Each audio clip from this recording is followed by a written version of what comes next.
Welcome back to my channel Asimam studies. আমার অসীমাম স্টাডিজের আজকের আলোচনার বিষয় ওয়েস্ট বেঙ্গল বোর্ড এবং সিবিএসসি বোর্ড সিলেবাসভুক্ত কবিতা কবি শঙ্খ ঘোষ রচিত আই আরও বেঁধে বেঁধে থাকি, মানে একসঙ্গে মিলেমিশে থাকি। আমাদের সমাজে সবসময় যে মিলেমিশে থাকা আমাদের পক্ষে সম্ভব হয় সেটা নয়।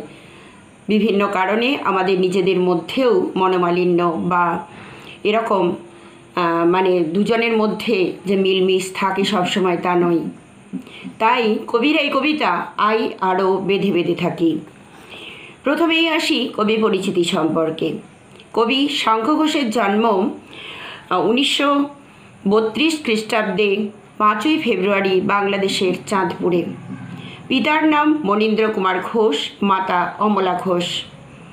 কবি বাংলা সাহিত্যের একজন প্রখ্যাত কবি। তিনি শুধু বাংলা কবিতাতেই নয়, গদ্য সাহিত্যও রচনা করেছেন তিনি। এই শঙ্খ ঘোষের জন্ম বাংলাদেশে হলেও তিনি লেখাপড়ার ক্ষেত্রে চলে আসেন কিন্তু কলকাতায়। এরপরে বলি এই কবিতার মূল বিষয়বস্তু কি সেটার সম্পর্কে খুব অল্প কথাই। আমাদের অর্থাৎ সাধারণ মানুষের অস্তিত্ব বড় সংকটাপন্ন। মানে এই কবিতার মূল বিষয়বস্তু কি সেটা খুব ছোট কথার মধ্যে। আমাদের অর্থাৎ সাধারণ মানুষের অস্তিত্ব বড় বিপন্ন, সংকটাপন্ন, বিপন্ন, হতাশ। আমরা রক্ষা করতে পারিনি আমাদের সন্তানকেও। আমরা সমাজে নিতান্তই প্রজ্ঞাত, অবহেলিত, অবজ্ঞাত। এই দুঃসময়ে শুভবুদ্ধি সম্পন্ন মানুষের কাছে কবির আহ্বান, এ সময় হাতে হাত রেখে চলার সময়। একা একা চলতে গেলে এই সময় বেঁচে থাকা মোটেই সম্ভব হবে না, কারণ আমাদের চোখের সামনে সমস্ত কিছু ধস, গিরিখাত, আমাদের সন্তানদের মৃতদেহ আমাদের চোখের সামনে। সুতরাং এমতো অবস্থায় হাতে হাত রেখে চলা ছাড়া আর কোনো উপায় নেই। এটাই খুব সহজ কথায় কবিতার মূল বক্তব্য। এবারে বলি শঙ্খ ঘোষের জন্ম পরিচয় তো বলেছি, এবার জন্ম পরিচয় বাদ দিয়েও তার লেখাপড়ার কথায় আসি। তিনি পড়াশোনার ক্ষেত্রে চলে আসেন কলকাতায় লেখাপড়া করেন এবং সেই বাংলাদেশ থেকে তিনি কলকাতাতেই এসে তার সমস্ত কিছু শুরু করেছিলেন। তিনি এই কলকাতায় এসে লেখাপড়া শুরু করেছিলেন এবং লেখাপড়ার ক্ষেত্রে তিনি ভীষণভাবে পরিচিত হয়েছেন মানুষের সঙ্গে। কবি শঙ্খ ঘোষের কর্মজীবন শুরু হয় অধ্যাপনা দিয়ে এবং শেষও হয়েছিল অধ্যাপনা দিয়ে। তিনি বেশি দিন মারা যাননি, খুব কম দিন হয়েছে তার মারা যাওয়া। শঙ্খ ঘোষ মূলত কবি হলেও গদ্য সাহিত্যেও তার অবদান যথেষ্ট, অর্থাৎ গদ্য রচনাতেও তিনি সিদ্ধহস্ত। মানে তিনি একদম প্রখ্যাত বাংলা সাহিত্যিক, এটাই বলতে হয়। কারণ শঙ্খ ঘোষের প্রচুর কবিতা, তিনি বিভিন্ন কবিতা ও কাব্যগ্রন্থের জন্য বিভিন্ন ধরনের তিনি পুরস্কার পেয়েছেন। তার মধ্যে ধুম লেগেছে হৃদ কমলে কাব্যগ্রন্থের জন্য তিনি পেয়েছেন রবীন্দ্র পুরস্কার এবং বাবরের প্রার্থনা কবিতার জন্য তিনি পেয়েছেন সাহিত্য একাডেমি পুরস্কার। এছাড়াও বিভিন্ন কাব্যগ্রন্থের জন্য তিনি বিভিন্ন ধরনের পুরস্কারে পুরস্কৃত হয়েছেন। এই শঙ্খ ঘোষ আমাদের কাছে একজন প্রখ্যাত কবি সাহিত্যিক, যিনি বাংলাদেশে জন্মগ্রহণ করলেও কলকাতাতে এসেই লেখাপড়া শুরু করেছিলেন এবং অধ্যাপনা দিয়ে জীবন শুরু করেছিলেন। অধ্যাপনাতেই তিনি তার জীবনের শেষ দিন পর্যন্ত কাটিয়েছেন, সাহিত্য রচনাতেই তিনি তার জীবনের শেষ দিন পর্যন্ত কাটিয়েছেন। এবারে আসি আমার কবিতার মূল কথায়। এই কবিতার মধ্যে কবি যেটা বলতে চেয়েছেন, যে এই কবিতার মধ্যে যেটা দেখানো হয়েছে, আমাদের বাঁ দিকে গিরিখাত, ডান দিকে ধস, মাথার উপরে আমাদের বোমারু বিমান, পায়ের তলায় হিমানির পাহাড় অর্থাৎ বরফের নদী। বাঁদিকে যদি যাব সেখানে কিন্তু ধস নেমে মারা যেতে পারি। ডান দিকে গিরিখাত, ডান দিকে আমি যেতে পারবো না, সেখানেও আমি মারা যাব। আমার পায়ের তলায় হিমানি অর্থাৎ বরফের নদী, সেখানেও ডুবে মরে যাব। এবং আকাশের মাথার উপরে আমাদের বোমারু বিমান। আমাদের যাবার কোনো পথ নেই, আমাদের বৃদ্ধা শিশুদের সব আমাদের চোখের সামনে। কিন্তু বাঁচতে তো হবে জীবনের শেষ দিন পর্যন্ত, অর্থাৎ যতক্ষণ বেঁচে আছি লড়াই করে আমাদের বাঁচার চেষ্টা আমরা প্রত্যেকেই করি। যদিও আমাদের চোখের সামনে শিশুদের সব ছড়ানো, আমাদের মানসিক অবস্থা ভালো নয়। এই সাম্প্রদায়িক দাঙ্গা হাঙ্গামার মধ্যে আমরা বিপর্যস্ত, বিপন্ন, সংকটাপন্ন। তবুও কিন্তু আমাদের বেঁচে থাকার অভিপ্রায়ে আমাদের আজকে সবাইকে হাতে হাত রেখে একসঙ্গে মিলেমিশে চলতে হবে। তবেই যদি আমরা যে কজন বেঁচে আছি, যে কজন আমরা আছি, তারা আমরা বেঁচে থাকতে পারবো। না হলে আমাদেরও তলিয়ে যেতে হবে অতল তলায়। যেমন করে আমাদের শিশুদের সব চড়ানো, যেমন করে আমাদের বৃদ্ধারা মারা গেছেন আমাদের চোখের সামনে, আমরা তাদের দেখছি, কিছু করার নেই, কিছু করতে পারছি না। প্রতিনিয়ত আমরা প্রতি পদে আমরা অবহেলিত, লাঞ্ছিত, বঞ্চিত, প্রতারিত হচ্ছি, কিন্তু কিছু করার নেই। সুতরাং এমতো অবস্থায় আমাদের হাতে হাত রেখে চলাটাই শ্রেয়। তাই কবি এই কবিতার মধ্যে সাধারণ মানুষকে, অসহায় মানুষকে বলেছেন, আয় আরও বেঁধে বেঁধে থাকি, অর্থাৎ একসঙ্গে মিলেমিশে থাকি। কারণ মাথার উপরে বোমারও বিমানের আঘাতে, অর্থাৎ বোমারও বোমা যদি ফেলে, আমরা মুহূর্তের মধ্যে ছিন্ন বিচ্ছিন্ন হয়ে যাব।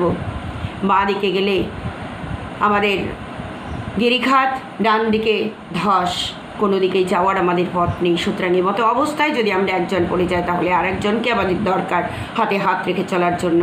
তাই কবি বলেছেন, আই আরও বেঁধে বেঁধে থাকি। এই কবির মূল বক্তব্য এটুকুই। দেখো কবিতার মধ্যে কবি কি বলছেন, আমাদের ডান পাশে ধস, আমাদের বাঁয়ে গিরিখাত, আমাদের মাথায় বোমারু, পায়ে পায়ে হিমানির বাঁধ, আমাদের পথ নেই কোনো, আমাদের ঘর গেছে উড়ে। কারণ জঙ্গি হানায়, সাম্প্রদায়িক দাঙ্গায় আমাদের ঘর কিন্তু উড়ে গেছে। ঘর নেই, থাকার জায়গা নেই, বাসস্থান নেই, খাবার কোনো সংস্থান নেই, মাথা গোজার ঠাঁই নেই। আমাদের ছোটো ছোটো শিশুরা মারা গেছে, বৃদ্ধারা মারা গেছে। সুতরাং এমতো অবস্থায় আমাদের কি করা উচিত? আমাদের ডান পাশে ধস আর বাঁ দিকে গিরিখাত, এই পর্বত যে গিরিখাত, সেখানে কিন্তু ধস নামতেই পারে। আমাদের মাথায় বোমারও বিমান, যারা বোমা ফেলছে প্রতিনিয়ত, এই যুদ্ধ বিধ্বস্ত এই যে মানুষ, এই সময় যারা বোমা ফেলছে, ঠিক তারা কিন্তু বোমা ফেলার জন্য একদম মুখিয়ে আছে, অর্থাৎ তারা কিন্তু রেডি হয়ে আছে, তৈরি হয়ে আছে আমাদের মেরে ফেলার জন্য। পায়ে পায়ে হিমানির বাঁধ, হিমানি অর্থাৎ বরফের স্তূপ, আমাদের পথ নেই কোনো, আমাদের ঘর গেছে উড়ে, আমাদের যাওয়ার কোনো পথ নেই। যেদিকে যাব, বাঁয়ে ডাইনে, উপরে নিচে, কোনো দিকেই আমি এগোতে পারবো না। যেদিকে যাব সেদিকেই আমার মৃত্যু। সুতরাং আমাদের ঘরও নেই, ঘরও গেছে উড়ে, ঘরের মধ্যে যে মুখ লুকিয়ে থাকবো সেদিকেও নেই। কারণ এই জঙ্গি হানায় আমাদের ঘর, আমাদের সন্তান, আমাদের বৃদ্ধ পিতামাতা, আমাদের গুরুজনরা সব মারা গেছেন। সুতরাং আমাদের ঘরও নেই। তাহলে এমতো অবস্থায় কী করে বেঁচে থাকবো আমরা? বেঁচে থাকতে গেলে আমাদের একত্রিত হয়ে মিলেমিশে কোনো রকমে বেঁচে পড়তে থাকতে হবে। একজন পড়ে গেলে আর একজনকে হাত ধরে তুলতে হবে। আরও বেঁধে বেঁধে থাকি কবিতার মূল বক্তব্যের মধ্যে কবি এটাই বলছেন যে, এসো একসঙ্গে আমরা হাতে হাত রেখে চলাফেরা করি, তবে হয়তো আমরা জীবনে যে কজন আছি তারা হয়তো বেঁচে থাকতে পারবো। আমাদের পথ নেই কোনো, আমাদের ঘর গেছে উড়ে, আমাদের শিশুদের সব ছড়ানো রয়েছে কাছে দূরে। সামনে, চোখের সামনে মা বাবা যদি দেখে তার সন্তান সন্ততি মৃত অবস্থায় পড়ে আছে, তাদের অবস্থা কীরকম হয় আমরা সবাই বুঝতে পারছি। কিন্তু কিছু করার নেই। এই সংকটাপন্ন অবস্থায়, এই দুর্গতি সম্পন্ন অবস্থায় আমাদের একমাত্র পথ হলো হাতে হাত রেখে চলা। আমরাও তবে এইভাবে এই মুহূর্তে মরে যাব নাকি? আমাদের সবার সংশয়, সন্দেহ, আমরাও কি মরে যাব? তবে আমাদের শিশুরা মারা গেছে, আমাদের মা বাবারা মারা গেছে, তবে কি আমরাও এই মুহূর্তে মারা যাব তাদের বোমার আঘাতে, ধস নেমে, নয়তোবা হিমানির ওই বরফের স্তূপে ডুবে গিয়ে? আমাদের পথ নেই, আর আরও বেঁধে বেঁধে থাকে। আমাদের কোনো দিকে যাওয়ার পথ নেই। যে কজন বেঁচে আছি, এসো আর সাম্প্রদায়িক দাঙ্গা নয়, আর বিভেদ নয়, আর মনোমালিন্য নয়, এসো একসঙ্গে মিলেমিশে হাতে হাত রেখে চলি। তবেই যদি আমাদের এই কজনের বেঁচে থাকা সম্ভব হয়। আমাদের ইতিহাস নেই, অথবা এমনই ইতিহাস, আমাদের চোখ মুখ ঢাকা, আমরা ভিখারি 12 মাস। আমাদের ইতিহাস নেই, কারণ আমাদের কথা ইতিহাসে লেখা হয় না। যারা সাম্প্রদায়িক দাঙ্গায় মারা যায়, যাদেরকে মানুষ মেরে ফেলে, তাদের কথা ইতিহাসের পাতায় লুকিয়ে রাখতে হয়, মুখ ঢেকে থাকে, তাদের কথা ইতিহাসে লেখা হয় না। তাই কবি বলছেন, অথবা এমন ইতিহাস, যারা আমরা এভাবে মারা যায় তাদের ইতিহাসে কোনো জায়গা হয় না। আমাদের চোখ মুখ ঢাকা, অর্থাৎ আমরা জেনেও কোনো কিছু করতে পারবো না। আমাদের মুখ বন্ধ, মুখে কিছু বলতে পারবো না, চোখে দেখেও আমি না দেখার ভান করে আমাদের থাকতে হবে। আমাদের শিশুরা মারা গেছে, তবুও চোখে জল ফেললে চলবে না। কারণ যতক্ষণ প্রাণ আছে ততক্ষণ আমাদের বেঁচে থাকার চেষ্টা করতে হবে, সংগ্রাম চালিয়ে যেতে হবে। আমাদের চোখ মুখ ঢাকা, আমরা ভিখারি 12 মাস, কারণ আমরা গরিব, আমরা ভিখারি। আমাদের কেউ ধনী হতে দেয়নি। এই সাম্প্রদায়িক দাঙ্গা, এই আমাদের অত্যাচার অবিচার এগুলো আমাদেরকে এরকম করেই বাঁচতে সাহায্য করেছেন। পৃথিবী হয়তো বেঁচে আছে, পৃথিবী হয়তো গেছে মরে।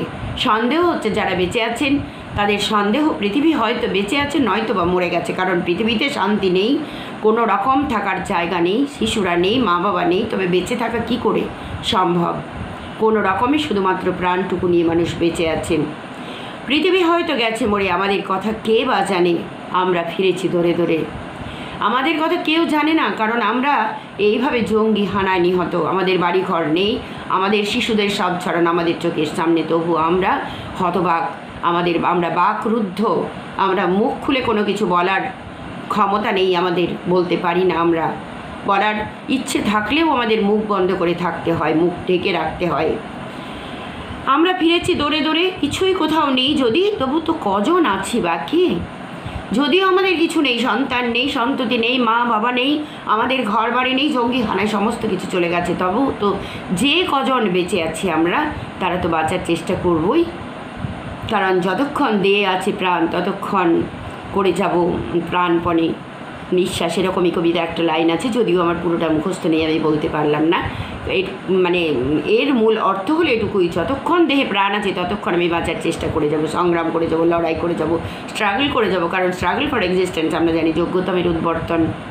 আমরা মৃত্যুর কাছে সহজে তো সারেন্ডার করব না, আমরা চেষ্টা করব বাঁচার।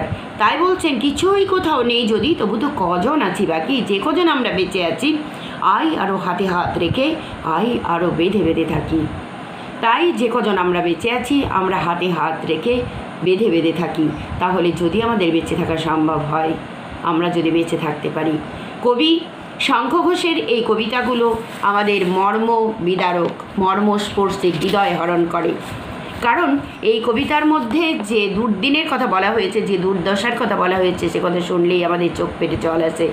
কারণ ছোটো ছোটো শিশুরা যারা আমাদের ভবিষ্যতের নাগরিক, তাদের প্রাণ দিতে হয়েছে, তারাও কিন্তু বেঁচে থাকতে পারেনি।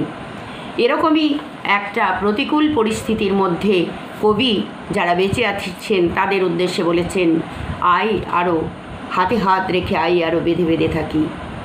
কারণ শিশুরা গেছে, মা বাবা গেছে, তাই বলে আত্মবলিদান দিতে তো আমরা পারবো না, নিজেকে সহজে বলে দিতে পারবো না। যতক্ষণ দেহে আছে প্রাণ, প্রাণপণে পৃথিবীর সরাবো জঞ্জাল, ততক্ষণ কিন্তু আমরা বেঁচে থাকার চেষ্টা করব। এটা সুকান্ত ভট্টাচার্যের কবিতার একটা অংশ। কবিতাটি তোমাদের আলোচনা করলাম, কেমন লাগলো জানিও। যদি ভালো লাগে তবে তোমার বন্ধুদের জন্য একটা লাইক, শেয়ার ও সাবস্ক্রাইব করে দিও। যারা অলরেডি সাবস্ক্রাইব করে রেখেছো তাদের জন্য অশেষ ধন্যবাদ রইল, ভালোবাসা রইল অফুরন্ত। পরে আবার অন্য কোনো আলোচনা নিয়ে আসছি, ততক্ষণ পর্যন্ত ভালো থেকো সবাই, ধন্যবাদ রইল।